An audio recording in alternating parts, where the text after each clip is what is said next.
지난 16일 강남의 고층 빌딩에서 한 10대가 라이브 방송을 켠 채 극단적 선택을 한 사건이 발생했습니다.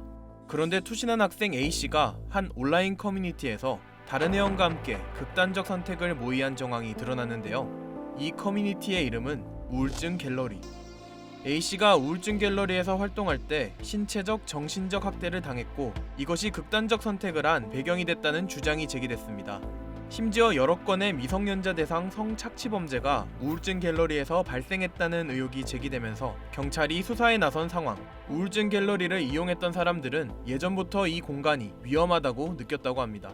남자들이 정신아픈 여자들 어떻게든 해보려고 하는 사람들이 되게 많거든요. 당했었어요. 여자인데 남자친구가 우울증 갤러리 한다는 사실도 모르고 트위터에서 만났었는데 DC에다가 어린애 맛있다 막 그런 식으로 썼었던 게 기억이 나요.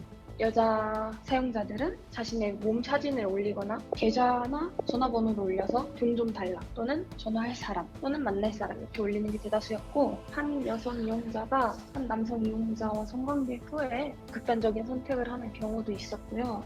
해당 갤러리와 상관없는 글들이 올라왔지만 신속한 조치나 별다른 제재는 없었다고 합니다. 상대방에 대한 성적 비방이라든지 위험한 말들이 올라오는 걸 많이 제재를 했어야 됐다고 봐요. 심한 경우에는 한 1시간 정도 후에 삭제가 됐는데 아직도 찾아보면은 꽤 그런 글들이 많이 나올 거예요. 일단 이런 커뮤니티는 없어져야 한다고 생각을 해요. 아예 뿌리부터 뽑아버리는 게 가장 낫지 않나. 해당 사건 이후 경찰은 DC인사이드 측에 우울증 갤러리에 대한 임시 폐쇄 요청을 했지만 게시물에 대한 저작권 문제와 기존 이용자들의 반발 등을 이유로 사실상 거부했는데요. 운영진에 대한 비판의 목소리가 커졌습니다. 게시판을 운영하는 사람들에 대한 교육을 좀 받아야 되지 않을까. 왜냐하면 이제 우울증 마찬가지거든요. 증상이 있습니다. 징후, 신호를 보이거든요. 만약에 뭐 외부적으로 범죄적으로 활용하려고 할 때 그런 신호를 보이는 사람들에 대해서 예리하게 캐치하든가 해야 될 텐데. 논란 속에 여전히 운영 중인 우울증 갤러리. 정보통신망법 제44조의 7, 제2항에 따르면 방송통신심의위원회는 음란한 내용, 사행성 정보, 비방 목적의 명예훼손 등의 불법 정보를 유통하는 정보통신 서비스 제공자에게 정보의 처리를 거부, 정지, 제한하도록 명령할 수 있습니다. 방심위는 통신심의소위원회를 통해 사이트 폐쇄를 명하기도 하는데요. 과거 소라넷과 디지털교도소가 해당 절차를 통해 접속이 차단되기도 했습니다. 하지만 무작정 폐쇄하는 것이 답은 아니라고 전문가는 말합니다.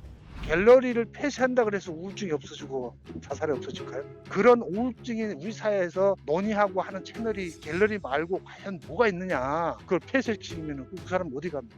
많은 사람들은 상담이라든가 이런 것도 필요하고 상담센터가 있고 뭐 그러면서 그것들을 뭐 후원을 하고 뭐 정부가 조금 더 운영하고 뭐 이렇게 한다든가 이런 식으로 가야지. 인터넷 상황에서의 벌어진 많은 문제들은 양날의 검이지 절대 이것만이 옳다 이렇게 할 수가 없죠.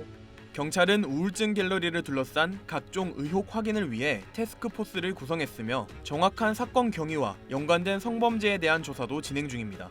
SNS로 생중계된 한 10대의 마지막 모습. 다시는 이런 비극이 일어나지 않기를 바랍니다.